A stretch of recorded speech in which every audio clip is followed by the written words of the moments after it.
Hi, my friends and family. I wish and I bless that you are getting blessed wishes and giving them, doing your best to live in this sick and twisted system in this extremely pure and beautiful globe. Today, my talk is called Be Still, to know that before Abraham and after Lucifer's gone, I am that. All my life I've been waiting. I never believed in waiting, but it seems I was waiting for the end of all this hating. Right here, right now. There is no other place I wanna be. Right here, right now. Helping the world to wake up from history. Be still and know that before Abraham and after Lucifer's gone, I am that. In meditation, you will be still and learn how to listen to what the Creator within really needs, wants, and really asks of us. I will admit lately I have failed to consistently meditate every day. I haven't been meditating or have a daily meditation practice, which has been a great detriment at times. However, I often think of Chogyam Trungpa's first book, and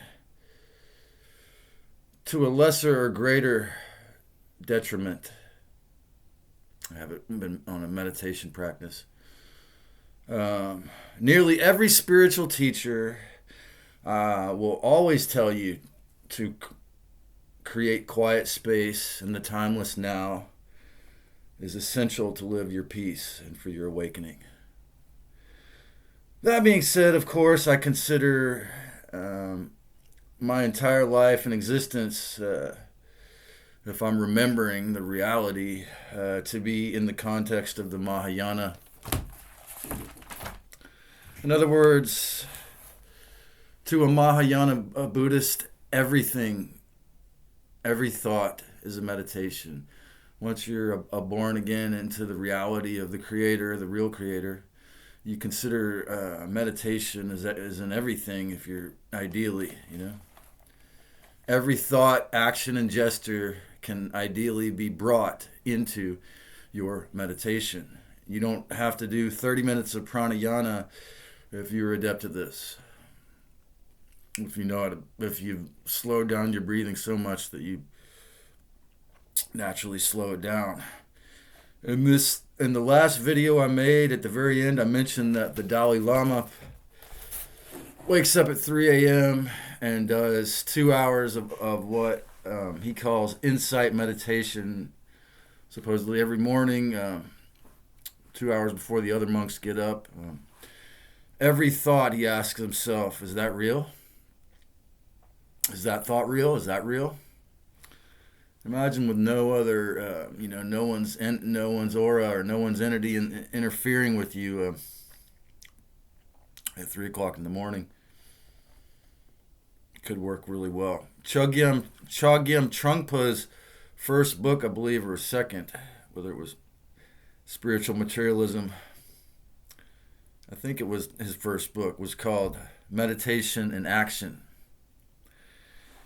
And so, as an eclectic spiritual teacher myself, similar to, Yogananda and Osho, I'm going to tell you about the Christ as well as some Eastern traditions that I follow that are respectful and wise. The title of this video incorporates 2 of Yeshua's statements from the Bible, as well as the central idea of Sri Nisargedatta in India, who was actually a bindi, a little small cigarette salesman, who was so good at it, he had a chain, and then he got enlightened, when he wrote a book called I Am That, over in India, who basically, as far as I can remember, I read the book a long time ago, and in his book I Am That emphasizes the idea that the real self is before and after the ego, or the who you think you are, breaks off when you're a toddler, for most of us. And so his whole thing is beyond the idea that Indians and the Buddhists had. The Indians would say life is, most Hare Krishnas or certain Hindu traditions would say life is Maya, or illusion. And the Buddhists refine this to say life is like an illusion. But Sri Nisargedatta would say that, who you really are is before and after the illusion, the ego's breaking off. So the ego, when the ego breaks off, supposing itself to be a separate from mommy and others, as Sam Vaknin puts it. Sure, you need what psychologists, speaking of the devil, sure, you need what psychologists call individuation, which is a term I believe Carl Jung was the first psychologist to coin. In other words, it means your actual individual soul, spirit breaking away from, getting to be yourself in this flesh suit without simply having to be what somebody, your mommy, your daddy, or your best friend, and your exopolitical and epigenetic factors say that you are, but who you, as I would say, is in your blueprint of the Gnostic essence of who you actually are. What psychologists call individuation, and also this can obviously show up in the way you function in the exterior world, like your occupation or how you share or how you exhibit or present to the world, as your, whether the infiltrated ego with all the entities and making you act out and feeding them all their negative energy, or say your soul is old enough to do it in a respectful way, then you see what Buddha called the flowering of your essence. Carl Jung called individuation. But the subjective idea of a internalized private self, of course, leads to the incessant suffering and morbid death grip of the little me, always worried, stuck in existential stress. Am I going to survive this moment? Am I going to make it this day? How am I going to do it? Because it doesn't have respect for the community of souls that it's in. It has to play by this old Matrix Babylon game. I've got to figure it out on my own, because that's what the fallen ones always try to force everyone to think. It's the ego. Either stuck in a false reality of struggling to survive, or conversely, if you're obedient in the other stupid, spiritually pathetic way, being a tyrant, narcissist, energy vampire, existing off the bleeding suffering of others, the psychological Truman Show of the Matrix, to mention two of my favorite movies that explain this phenomenon. A truth or idea in a Hollywood drama that seems to be totally real, because if you're conservative, it's a hologramic reality, and most of the other people obey this garbage too. And to this 25 years of most folks accepting, 99% of humanity, 99.5, feeling like they had to accept, holding one of these things in their hands all the time, holding this in their hand all the time, if they're not really spiritually connected or overstanding it. Most folks accepting the forcing of the use of microwave phones. Those of us getting addicted to, like me, getting addicted to YouTube self-help videos after I was a self-help book junkie for about 20 years before that.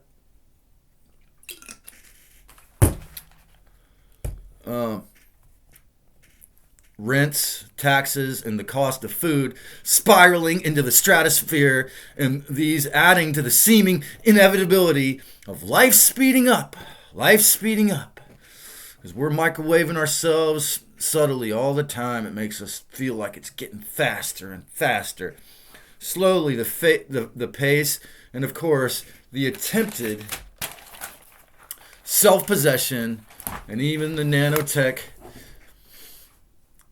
self-replicating colonies growing, and imprisonment begetting a world moving faster and faster into the obedient, self-imposed oblivion of Lucifer's black hole reality, actual literal black hole called Abaddon, because it has no respect. It's got to recycle back till we all die in a black hole of nothing. That's the point. That's where it's going if we keep obeying the dark ones. And it seems we, whether in a false sense of leisure out of vampirism, or because we're in a welfare state, or the obedient wage slaves, or even those who are just concerned with taking care of myself because they can't think past that. They're so stressed out and their soul is so young. Life on this world seems to spin to death, while many never stop asking Alexa everything.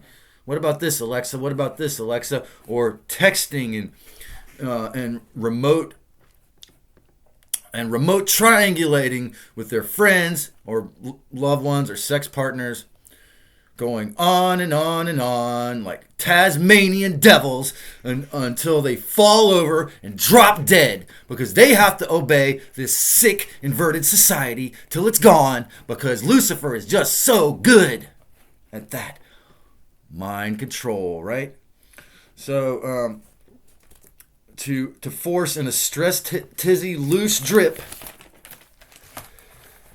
each literally tailored to feed their beast in their own particularly little loose strip style, persistent, existential, solipsistic, stress-based race to extinction under the false guise of survival of the fittest, the little me's, the fittest little me's, and a seemingly endless wage slave matrix. So it seems all of this energy has been intimidated me out of making videos lately. You haven't seen me come up with anything because I'm just figuring it out as a new boy in a new world, spoiled and dependent, yet having not allowed myself quiet time to reflect and create. So, this video is for myself as well as for everyone else. Meditation there's a reason why every spiritual teacher will tell you it's essential. Even just creating quiet space, doing some deep breathing and stretching every day for 10 minutes, 5 minutes, 15 minutes a week, 20 minutes is strong, and you will feel a difference. It's not a joke. It's not an exaggeration. It is a necessity, and that is why every spiritual teacher says that, okay?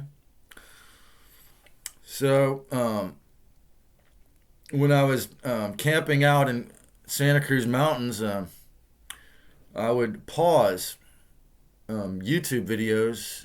You can press pause if it's less than 15 minutes toward the end, and I didn't want to say it then, but I'll tell you now. And watched, actually 3 or 4 times the parasite ETs would get in there and make it so they wouldn't play back. But most of the time, interdimensional parasite entities would stop it. But 99% of the time it worked. So I would sometimes watch, 5 or 10 different 10 to 15 minute videos in my campsite by doing that in the forest. And this made it a little easier to gather my own thoughts, even though I like to learn online, like a lot of us, and learn from the collective through the gadgetry here. Unless I saved too many, then they wouldn't play back as well. 90% of the videos that I uploaded to YouTube were conceived, and I wrote my notes from within quiet space in the morning hours. The only drug in me was coffee. And again, a contact high from all the wonderful teachers I've had on YouTube and Odyssey and Rumble. And their own websites, of course. Without quiet space, I think for most of us, or not, if not all of us, it's very difficult, if not impossible, to be creative, because the Lucifer and the entity's mind control is just gotten more and more powerful, and they're blaring their words in our head more and louder and more, as long as we allow it. And quiet space is the only direct way that's open to nearly all humans, all beings in a flesh suit. You don't need a coffee or the weed. You don't need whatever you take. It's nearly open to nearly all human beings in flesh suits I know to listen to the Creator. If you can somehow get away or get to somewhere by nature in the forest or by the ocean, and where you can sit for 5 minutes and create a quiet space. Otherwise, the interdimensional parasites are just going to eat away your energy if you're in a state of stress, or you don't meditate. Your natural state is stressed out.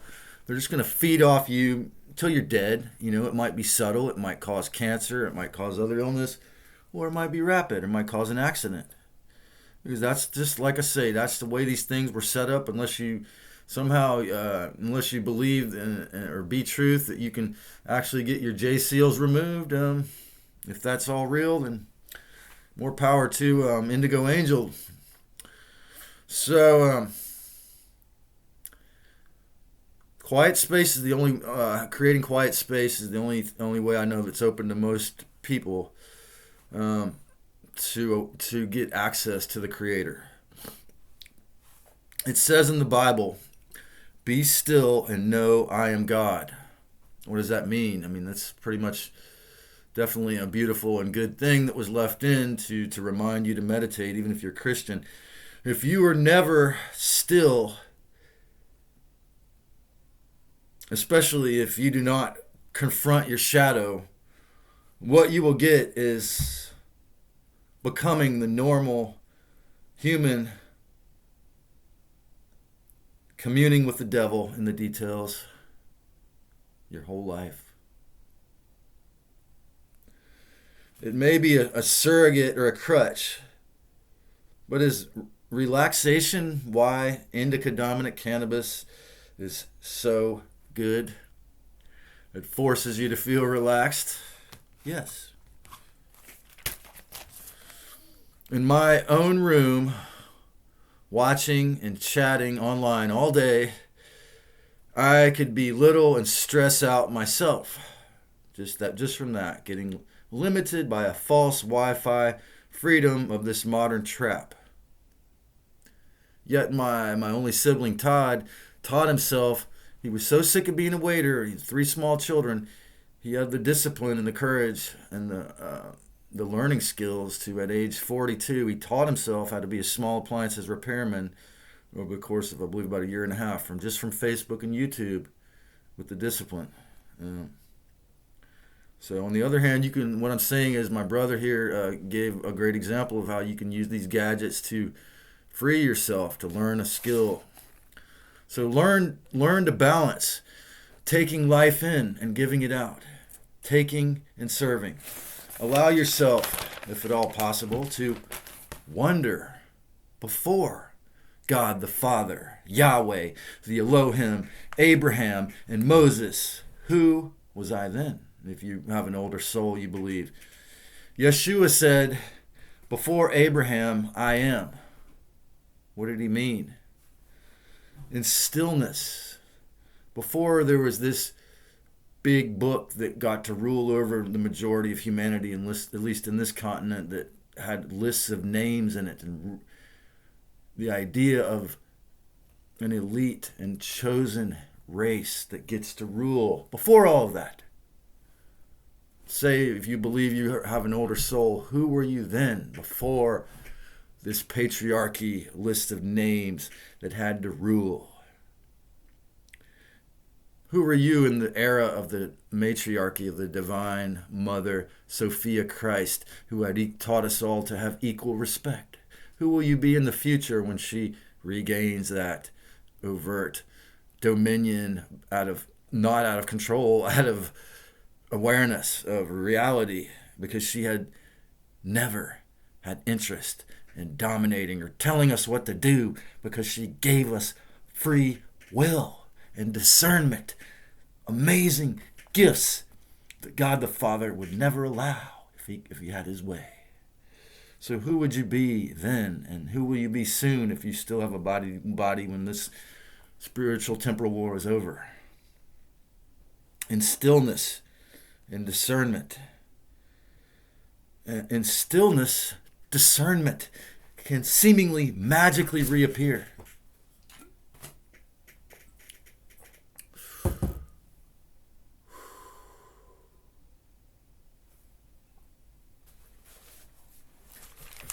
Just take a breath next time you want to cuss someone out or run them over.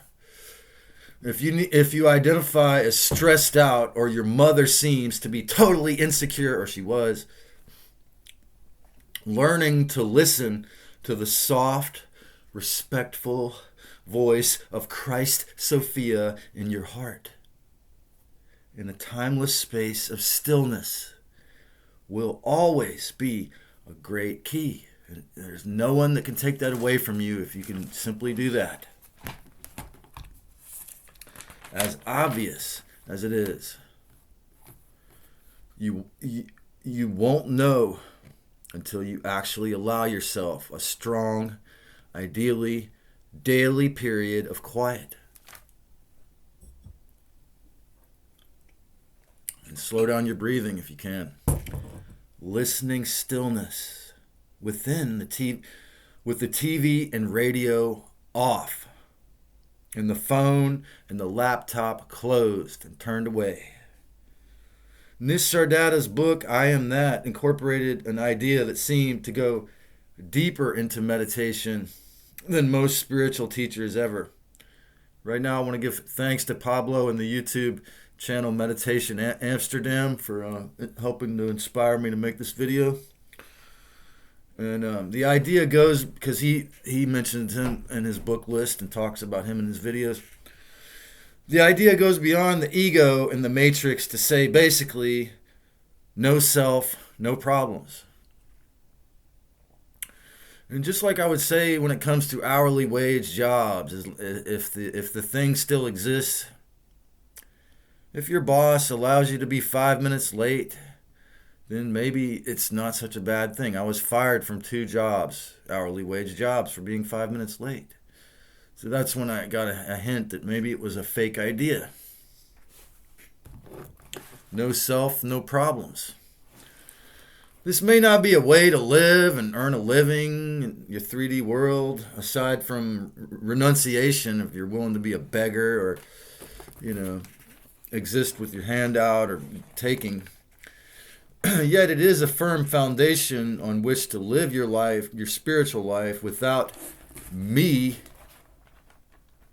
without the stress of the little me and the ego and narcissism running roughshod over you again. Because in non-identification, you can remember the freedom of the void while embodied. So while you're in a state of meditation, while you're in the heavy psychedelic experience, or whatever, sexual tantric bliss, or your dance bliss at the rave if you're taking bad drugs like ecstasy, while you're in that moment where it's stealing all your serotonin and dopamine, when you have these transcendent experiences, oftentimes you're feeling the void, you're feeling the emptiness, what the Buddhist would say is, the sacred emptiness, the fullness of the spirit is not in the little me. There's another word it just popped into my mind right now that some call the numinous. That's the experience of the void. If there are no chosen ones, there is no outside exopolitical God in the sky who grants free will to you and then demands you be a slave or demands blood sacrifice in slavery. If the real true Christ is truly found within your heart, You will still have to work, you will still have to farm or sell things, sow and reap or sell. You will still have to play or get falsely limited by the fake IDs of the schizoid or the sexual androgyny, or one of these people that says I'm an intergender and I only talk to myself, having become suppressed into sexlessness by mind control or trauma or terrorizing yourself and not being aware of it. You will still have to do the shadow work and face yourself. But similarly, or in the reverse, after the vast mental hell on earth, our architecture of the worship of death and soul harvesting vampirism of Lucifer's massive siphoning system is finally evicted from our galaxy, however long that takes, who will you be then? In stillness, you may uncover, even in the year 2024, you may uncover the blueprints. In dreams, in deep meditation, and in the deep and intensely painful practice of letting the vampires of the dark side go. Letting the controls of the ancient to recent past and the disrespectful ideas of a limited self you learned in the compulsory, forced, Rockefeller-designed, matrix, soul-sucking school system plans go. In stillness, you will learn to discern the truth of who I am, what I am. What I am, that means is you can be anything if it is harmless. If you are practicing the Hippocratic Oath, in stillness, the real self might just find you and help you remember, I can't do it for you. It's an inside job. Lucifer is a thief, vampire, and inverted copycat. A lot of power and a lot of weaponry. The real Christ within you is an artist. The real spirit creator within you is the artist. And that is an amazing thing to discover if you don't know that already. If you want a respectful, freed, and awakened future, incorporate stillness and true listening to Her Majesty. She's always there in your heart when you are ready to begin. It is your blueprint. You're the only one who can figure out what that is.